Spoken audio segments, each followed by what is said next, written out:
All right, Rami, CTO Cyber Luminor from Estonia all the way here to California, man. Look at that. Welcome. Thanks, man. Thanks for having me. Well, you're in Mountain View, so this is the first time we're shooting a CISOs and cars in Mountain View, believe it or not. Nice. I like the concept. Typically, I travel to you, but in Estonia, I forgot our beautiful LED lights over here. But you gotta tell me, man, how's the trip been? You're actually not really from Estonia, right? No. Actually, I lived in the Netherlands for a long time. Yeah. I'm originally from Lebanon, but I'm also Dutch. Ah. And I moved to Estonia in April, but I was still living in between Amsterdam and Estonia for some time, and now I moved. But I'm still very attached, so I like my setup in Amsterdam. So you basically go back and forth and everything like that. And But you gotta tell me, so what's the situation with CTO cyber versus CISO? Yeah, I just call you the CISO, man. I know. This is actually the first time you told me that it's supposed to be a CTO cyber. I mean, look, it's interesting. I mean, the thing is, like, are you actually a CISO? I was hired for the CISO role, right? And then the conversation started with the CISO role. And then in the banking sector, I mean, it's the first time I work in the banking sector, so it's a bit weird. Yeah. Because they want to separate first line, second line, and they want to have like CISO being second line, first line being more the operational part. So that's why I'm like head of cyber. So you are the head of cyber? Yes. So I manage cybersecurity team in a bank, and it's wild. It's wild? Of course. Why is it wild though? Like what? Because you said, I mean, I know that first off you worked in Heineken. Yeah. And then you worked in Eurofins. Correct. And like those are different industries altogether already. And now you're in this organization, which is a bank. Correct. So how does that work? Why is it different? I mean, I wanted to get that experience to work in different industries. Okay, got it. And it kind of, you know, it just happened. Yeah. Working in FMCG and Heineken was completely different because you're more focused on the product. It's I mean, it's a different focus for the company. While working in biotech in Eurofins, you're focused a lot on the quality of services that you provide because you provide services. It's B2B. Got it. So consumers don't really know Eurofins that much, while everyone knows Heineken. Right. And then I moved to a bank, basically. Well, people don't know. Yeah, they haven't haven't heard of Eurofins. So what is Eurofins? Just so that people are aware. Sure. So Eurofins is a massive company. And it's very entrepreneurial. It's 37 years old, I think now. Started by Gilles Martin. He's also the CEO. A really inspiring guy. And the company grew massively in the past 10 years, I would say. So it's around 70,000 people. They do all sort of testing services. You know, the whole idea of a biotech company is to bring value. So the value is, you know, the milk you drink in the morning, it needs to be tested by someone to guarantee the quality. So it's really important. I mean, so the air pollution. They used to test the milk and stuff like that? I mean, that's food testing, right? Testing the milk. You want to test your water in your pool. Got it. Or you want to test the air pollution, or you want to test a product, right, that you buy, and you know, let's say you buy a chair that should handle 200 kilos. Someone needs to test that. That's what they do? Absolutely. So that it's massive. It's really diverse. It's really entrepreneurial. So this is one of those companies that you never heard of, but it's involved in everything. Absolutely. I mean, it's involved in your product, and it's international. It's everywhere. Got it. And then Luminor is. And so what's Luminor? It's a bank in the Baltic region. Baltic being Estonia, Lithuania, Latvia. It was a mix of 6 banks that merged into one a few years ago. We're owned by Blackstone. So yeah, it's interesting. You have so many bosses. Well, you have the big boss, and then the small boss, and then the boss. Yeah, I mean, it's interesting. It's a much smaller organization than Eurofins, yet it's really complex. And what makes it complex, obviously, it's regulated. So. But you wanted to move even though it was like a smaller org because it was a different challenge, different industry. Like, what was the kind of primary driver? Absolutely. I mean, it's a different challenge. I've never worked in the Baltic region. I've never actually visited before that. But you actually moved there, which is also wild. Yeah. With your family and everything. Yeah, it's like my 10th country I moved to. So, big nomad there, man. Yeah, I mean, I really like moving around because you get to learn a lot of things from different cultures, and you also get to your adaptability improves, right? So Yeah. you're easily adaptable to any environment later on. It makes you resilient. Sorry. Right. So yeah, it's I just jumped into it, and it's going great. Nice. So like you basically went in, took the time, thought it made a lot of sense, and I guess being in the finance industry, I know you said it's different, but like if you were to say like once you joined, what's like the top 5 things or top 3 things, if you will, that you did Yeah, I to mean, get acquainted? so for sure you need to get to know, the ins and outs, and how things are set up, and what's your like rules of engagement at the beginning, right? Because you have engagement internally and externally. You have so many stakeholders. So having the map of your stakeholder is key. The other thing is obviously your team. You want to make sure that you have the right capabilities and the right people in place, and that's something that I definitely focused on. I mean, I'm just one person, so Yeah. I cannot pick the load. It's a teamwork, and empowering your team and making sure that they have the right mandate and the right focus and the right direction is very important. But obviously onboarding is just, it's a big thing. Yeah. So the good thing about moving different industries and moving different countries is your onboarding gets quicker every time. So it takes me less time to be onboarded. So that's like kind of because of your well, call it the first couple things that you do, right? You know already. It's not like you're guessing at it. No, absolutely. I mean, there's a lot of common things in cybersecurity, so it's not like you're just getting onboarded to a whole new job that you don't know about.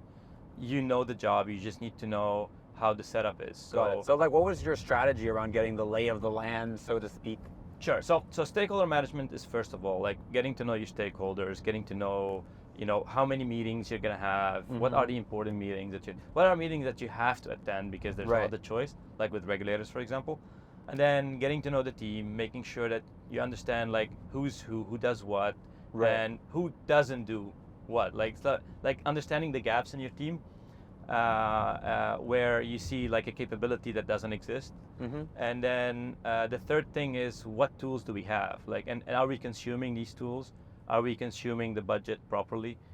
So the financial health check is extremely important, because that gives you a grip on what you can spend on in the coming months. Well, you don't have an unlimited spending also being owned by an private equity company. Obviously, you have a budget, right? You have to stick to your budget. And but what's important is, and that's maybe coming from the Dutch mentality, is you really want to consume everything that you have already, without like adding tools to the equation doesn't necessarily make you successful. So you need to first of all look into the problems that you have, prioritize it, and obviously all of that is in the context of risk-based approach, because the most important part working in the banking sector is looking at the risks and then taking decisions based on these risks. So that's how your priority list goes by. Got it. So when you go in and you've kind of figured these things out, did you have to, for example, hire new people? Like, did you bring people from your old organization? How did that work exactly? Yeah, so that's But it's also an a new interesting country, one. right? Because it's like, if you were like, hey, yeah, Kunal, I'm like moving from one place, from Amsterdam to another, but you're literally in a new country. How did you find the people? Of course. I mean, the first thing you want to do as, the new chief in town is you don't want to just come and bring everyone that you know, right? So I want to leverage on especially from a different country, right? Of course. I mean, you need to build that trust, and you cannot build that trust by just bringing your old people in. So like, for instance, I can just refer to another example of an assignment I had in Haiti, for example. In Haiti, I didn't have the luxury to just bring people in. I mean, you need to really develop the capability in-house. And you need to work with the team that you have. So in Luminor, what I did is I started working with the people to understand, okay, who does what, and who is capable to do capabilities that we don't have. And then clearly understanding the gaps, we partner up with a few companies that can help us with, searching for the right people. And you need to keep a backlog of interviews going on, because you don't know, you are a change in the organization. So people are afraid of changes. People tend to, leave because they're not sure if, you're gonna restructure but obviously restructuring was a key component in my strategy. So the first 90 days ended with a restructuring of the team, making sure that we organize the structure in a way that people understand what they do, and we have clear responsibilities in the team. So then when you went to, like, again, a new region, like, did this team kind of have confidence in, like, what you're talking about? Did they, like, support you completely? Did they, like, say, hey, like, because it's, see, for me, I always liken it to, like, hey, you're working with a new region. Like, for example, if I'm in the Bay Area, usually people have an idea of, like, hey, your pedigree and this and that. But, like, I can't, like, really imagine going to, like, a completely new country and then suddenly tomorrow, you know, figuring out and thinking to myself, oh yeah, hey, by the way, this is what I'm going to end up doing. Like, it seems a bit wild to me. Oh, I mean, it is, because at the end of the day, you're in cybersecurity. Yeah. And we don't trust people by default, right? So you also have a team that will not necessarily trust you by default. They're probably thinking about your credibility, you know, where you're coming from. Are you there to help them? Are you there to hurt them? Absolutely. I mean, people think, you know, is he gonna come and fire people, right? Yeah. So obviously that's a big thing, and I struggle with it, of course, at the beginning. It's also like to get the grip of the scopes in the team, because obviously people are not going to be open just from day one. Yeah. Right? Because they think like, oh, I mean, if we're open, we just open all our cards, we might lose our job or something, right? So then, but you have to build that confidence. You have to build that confidence. So what I did is I did like a one-on-one conversation with every single person in the team, and I spent a full week just having conversations with the team about, you know, what do you do, what do you like to do, and how long have you been in the company, and what's your future plans, etc. Just to also get the feel of, you know, who's at risk that they might just leave. Yeah. And you know, who's confident, who wants more scope, so who's underutilized, and this is how you formulate your synthesis of how I'm gonna restructure the team and how I'm gonna, you know. Because there was an element of, I mean, you did add a lot of capability into the team, right? So like, did you, is that like, I mean, that wasn't the original plan per se. You have to adjust accordingly. Absolutely. I mean, you know, you start from the starting point is good. I mean, it's just sometimes, especially cybersecurity, people don't market what they do. So the team might be doing, you know, a lot of things, just other people don't know. Oh, yeah. So that's something you need to highlight and you need to bring forward. And obviously, if you give the credit to the people doing the work, the credit comes back to you anyways. Yeah. But then at least you give them that confidence, like, hey, you know, there is in you and correct. And then I think it's a very powerful statement you just made, actually, because I think there is an element of there is a lot of things going on, but people are not aware of it, right? Because it's very cyber detailed. And the reality is that in a bank, not everyone's going to know cybersecurity, right? They're not going to understand it. They're not going to know it. And so being able to surface it, sometimes obviously it's a different challenge in when you're a cybersecurity company, right? Because everyone has an understanding. Absolutely. Of what's important. I mean, that's awareness, right? So I created something called the Human Firewall, and it's an initiative to basically speak every month to all the leaders in the company about a topic in cybersecurity. Okay. Just to like raise awareness. So for example, like your passwords, or the way you surf the internet, or you know, using a mobile device or a laptop for non-work purposes, like you shouldn't do it, right? But then even if you want to do it, just do it safe. And these kind of awareness topics that we raise every month, and some of them are based on actual incidents. So then we can kind of explain an incident, and it's very interesting to explain an incident to a non-cybersecurity person. Because they think like, oh wow, like that's the impact. Well, I mean, I think it's crazy because every region, every company has a lot of similarities when it comes to cyber and the challenges and things that they face. Correct. But given that we're in the heart of Silicon Valley and we're on our way to Palo Alto, which is where Sand Hill Road is and everything like that, I'm like curious, like you've flown all the way from over there, you know, obviously like, you know, we know each other well, but what do you think of all the craziness here? Do you think it's like a little bit too wild, or? It is. I mean, I feel smarter already just being here. Right? I mean, not my fault. Maybe someone else's. There's all sorts of smart people around you, right? And it's nice. I've never seen so many companies concentrated in a single area, and that's wild. I mean, I'm sure you have the opportunity to speak to so many companies. Like if Luminor was based here, probably, you know, we will have different options to choose because from. I mean, look, you would be able to talk to the latest cybersecurity companies all the time. Absolutely. I mean, you have that luxury here that you are in an area where all the development and the new technologies is emerging. So to that effect, how do you keep in touch with the newest technologies? Like, I mean, you found about dope from Al. Yeah, I mean that's interesting, right? So I do attend some events sometimes, and dope was a great example, right? Because I was in a Blackstone event in London, and you happened to be there, and then we were introduced, and then I've never heard of dope before, right? So and I really appreciate that, because you guys do things completely different than other web proxy companies, and sorry, that's my Mickey Mouse, my Apple Watch. So you guys do things completely different. And obviously, when I was looking into web proxy capability, I was looking at the traditional companies that I always worked with, right? Yeah. It was really like interesting to open your mind to just the new development that's happening. Right. And we also look at the Gartner studies, right? Just to understand, who's the best, who's in the upper quadrant of the Gartner quadrant. Correct. So that's why we're just limited in the options. Plus, you don't have enough time to just go explore everyone in the market. That's fair. I mean, like, there's only so much research you could do, and I mean, the reality is that it's a great blessing that we have an ability to even work together, but it's also, I mean, it's tough, right? There's so many startups out there, and so you can't keep in touch with everyone. Absolutely, and the fact that, I mean, doing a POC is so important, but how many POCs can you do for a single capability? It also becomes a bit scary, right? Because a lot of times for example, in our case, for example, you're installing our technology in your environment. Yeah. Which can be a scary thing. Of course, and that's why we do all our due diligence up front, right? I mean, we need to make sure Security legally, we have an NDA, etc. So we want to make sure that we're also not, doing the wrong thing by even doing a POC.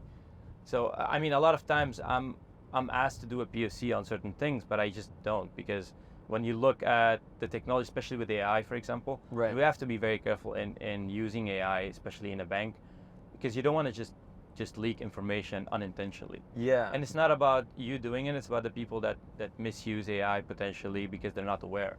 Right. I mean, I think that when, like, for example, if somebody's going in and posting a bunch of financial documents into like the consumer version of ChatGPT, it's scary because that can be utilized for training data. I mean, the free version, that's what it is. If you get the paid version, obviously, it's a different story. Absolutely. And, I mean, that's interesting you say that, because ChatGPT is being used whether you like it or not, right? People can use it on their personal mobile phone to ask for something. So the best thing you can do is awareness. Mm-hmm. Obviously, you put some controls like DLP, for example. You make sure that people cannot do this kind of thing systematically, but you still need to bring a level of awareness to the people, because with awareness, they will understand, like, oh, okay, now I understand, and then I will not do it.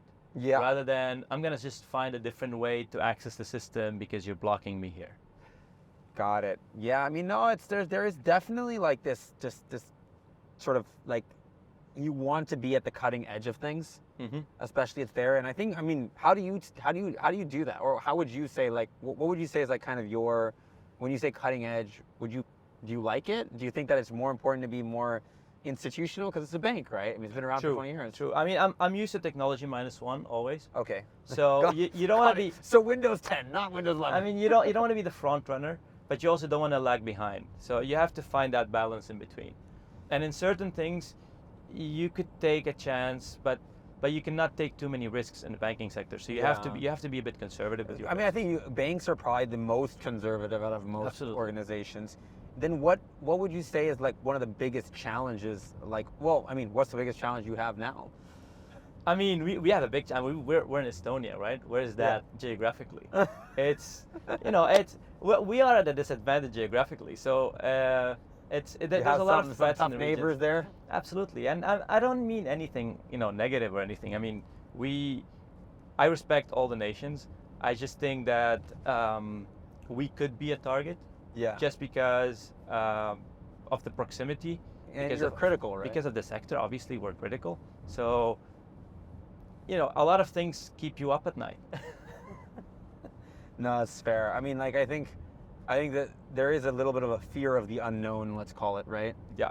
At which you have to go in and you have to basically almost justify and think about yourself, right? Because that you have to say, hey, if this is our risk, how do we handle that? Absolutely. I mean, but you know, if you think about cybersecurity as a concept, there's always so much to do, right? Yeah. There's always new threats. Your threat intel will tell you threats every day. There's new vulnerabilities happening on a daily basis. All the time, yeah. Right? So where do you draw the line about what's important and what's not? And there's so much information to consume. So what information do you choose to consume as well? And these are all the questions that I don't have necessarily a big answer for, but that's what I try to crack on a daily basis. Is like, what can you do and what are you doing the right things? And then what maybe another question for you is like, hey, what would be an example of something that you would say you shouldn't do? I mean, you definitely shouldn't boil the ocean. Yeah. Right? Like, you should be focused, and a risk-based approach focus is quite important. It's not just not just the word that I'm saying. I mean, you really assess what could impact your business the most, and then you focus on that, right? Because take vulnerabilities as an example. You will always have thousands of vulnerabilities there. Yeah. A lot of them will be critical and high. How can you make sure that you know, one, you fix what you can, two, you put compensating controls on what you cannot, and then you put the right monitoring tools and right preventative tools as well. And then, you know, there's so many things that you can do, but you also don't have too many resources. That's true. So like, what would you say is like this is such a silly question, I know, but like, what would you say is the crown jewels, if you will, of, for example, Luminor? I mean, obviously you have the systems that runs the bank. It's like the Swift system? There's I mean, I'm not going to be specific on a specific system, but obviously Swift is a good example, obviously. So, so that would be a critical part. That is a critical part in any bank. Yeah. And you know, the crown jewels are all the applications that are directly, you know, customer facing. They are applications that will be impacting your customers. And obviously if they're suddenly unavailable, that would be a big problem. Yeah, I mean, imagine if you're in a supermarket and you want to pay and you can't pay. You cannot pay. And what would be, that was the crown jewels of say, for example, a Luminor. What would you say for Eurofins, for example? What would be the crown jewels there? I mean, always think of ERP, right? The ERP in different industries is the crown jewel. And then, of course, the CRM will come in as well because your customers' data is there. So you also don't want to be in compliant with GDPR, for example. Because that is a complicated thing you have to deal with, right? Yeah, and then now I'm not just worried about a ransomware attack. I'm worried about an attack where you're already compromised, people already have access to your information, you just don't know it yet. With a ransomware attack, I mean, you clearly, everything is encrypted, so you see it, and then you react to it. But I'm afraid of attacks where you don't see it until a long time, and then information is leaked. That will cause much more damage. Right, and then if you because in the worst, sorry to interrupt, but in the worst case, it could be also encrypted afterwards. So it's far more advanced than just a ransomware. So if you think back, like or even for example Heineken, because I mean I think when we think about Heineken, it's like maybe the crown jewels is the recipe or something like that. But is that not? Of course there are patents. Or maybe the industrial system that's making the Heineken beer, or. So think about Heineken, let's say, or any FMCG.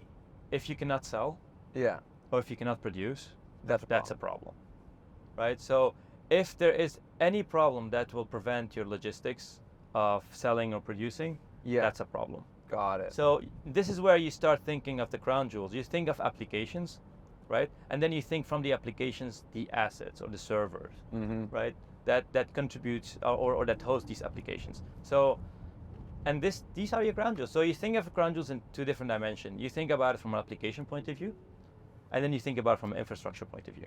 Got it. Right? And both are as important.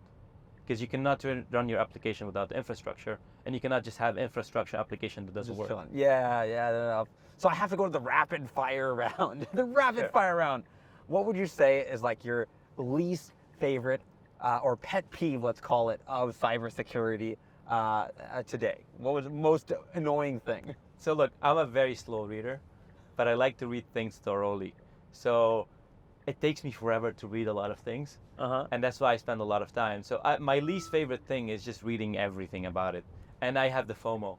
So if I don't read something, I feel like I'm missing out on something important. Yeah. And that's what keeps me stressed. But when that's my read, least but in favorite cyber, part. what would you be reading? I mean, all the new threats or the intel that you have, all the new regulations, the amendment to the regulations that you have. I mean, there's a lot of reading to do.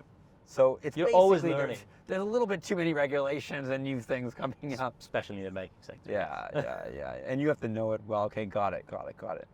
And Cool. obviously you rely on people to also, do the readings and tell you the butter. Do the of it. required readings, like the school project where one person does the work.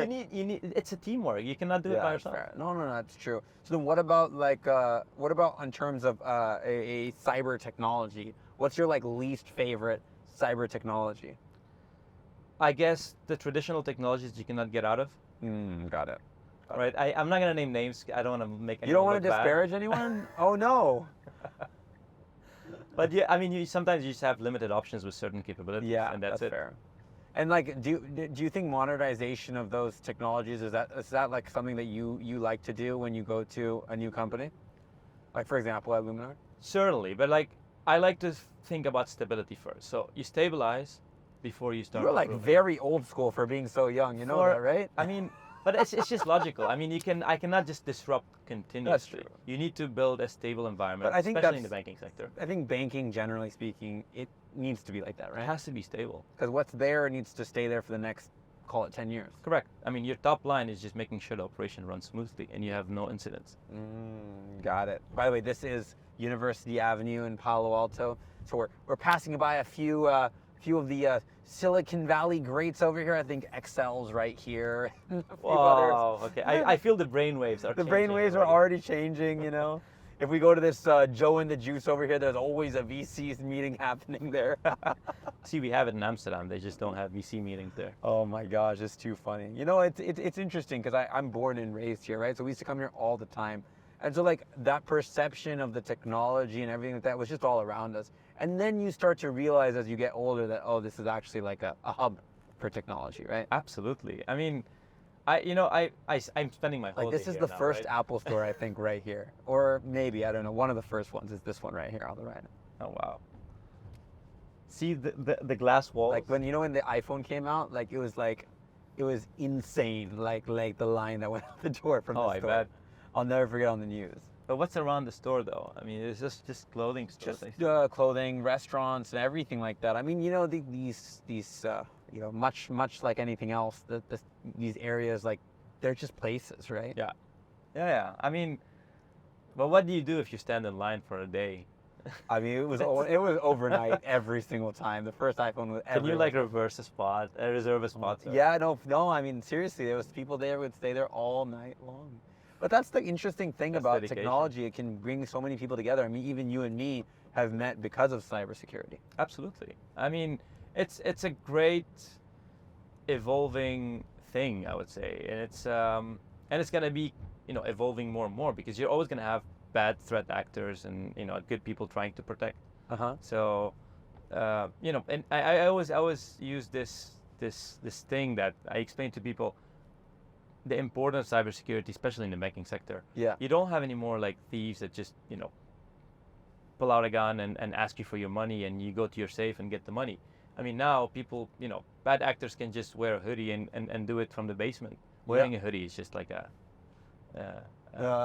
stereotype just to make it more dramatic. But yeah, I mean, you could also be wearing a t-shirt. Yeah. Fair. So what would you say, because I mean, obviously you've been very successful. You went in, you joined at a younger age, let's call it. So being something like that, what would you recommend to someone who wants to be in your position one day? I mean, just don't take no for an answer, for sure. And it sounds very cliche, but whenever you ask for budget, you're always going to be hit with a no at a certain point. So you need to try again and again and make your business case stronger. Definitely do more than you should do. So don't think that, oh, this is my scope and that's all I'm going to do. I mean, you're not going to get things done if you just think about what your job versus the other job. So you break the silos by just joining forces and helping each other. So it's about that really. And it's just keeping it simple. I mean, we can talk cybersecurity language for a long time, but I developed this thing where in order for me to understand it, I need to explain it So I keep my cybersecurity language very, very plain and simple. Yeah. And I got used to it now. I mean, even sometimes when I hear some cybersecurity jargon, I always ask the question, what does it mean? How can you explain it to your grandma? Yeah, no, I mean, this is the same thing I tell people all the time. They say, oh, this is a SASE, SSE technology. I'm like, that does not mean anything to anyone. What you gotta say is you're blocking Pornhub.com. Now people know what you're talking about. Absolutely. I mean, just give the real life example. That's the example, right? It's like, what's the day in the life of the user that's gonna happen because of this? 100%. Guess what? Don't call it endpoint detection and response. Just call it antivirus. That's what it is. People know antivirus. They know Nobody antivirus. knows EDR unless you're an IT person, even cybersecurity Exactly, person. Yeah. exactly. And even then they can get confused, right? Because suddenly it's EDR, then Now it's you have XDR. XDR and you have XMDR, and yeah. Oh my God, your brain is exploding by the end of it. But I think what I love about you, man, is the ability for you to make something and translate it into something practical. Like I love the example of, okay, this is what I should do when I come into an organization. Hey, how do I make it colloquial? How do I make it approachable, right? Absolutely. I mean, look, the framework, everyone talks about security framework. I mean, just call it a plan. Yeah, right? what's the Like, plan? what's the plan? And just understanding what you have, understanding the gap, Yeah. and then filling in the gap with, with what is the most important risk and how much money do I have? And then you plan it for next year and the next year and the next walk year. backward or walk forwards, yeah. Absolutely. I mean, you need to have also a strategic plan. You need to think 3 years in advance. Yeah. But you need to focus on the next year. You cannot focus on 3 years later. You definitely have to keep that in mind because that's your target. But your focus always have to be on how can I deliver value tomorrow. Right. Like I'm not gonna wait for a whole year to deliver a capability. What can I do today? And how can you take, well, I remember you saying this earlier, but how many weeks are there left in the year? I mean, Exactly. I always count it from Christmas backward. Yeah. So there's 16 Friday until Christmas. Well- That means you have roughly around 14 weeks to deliver things, right? Before a freeze period that you impose on your infrastructure and changes. So, 14 weeks. What can you do? Every week you don't do something is a week wasted this year.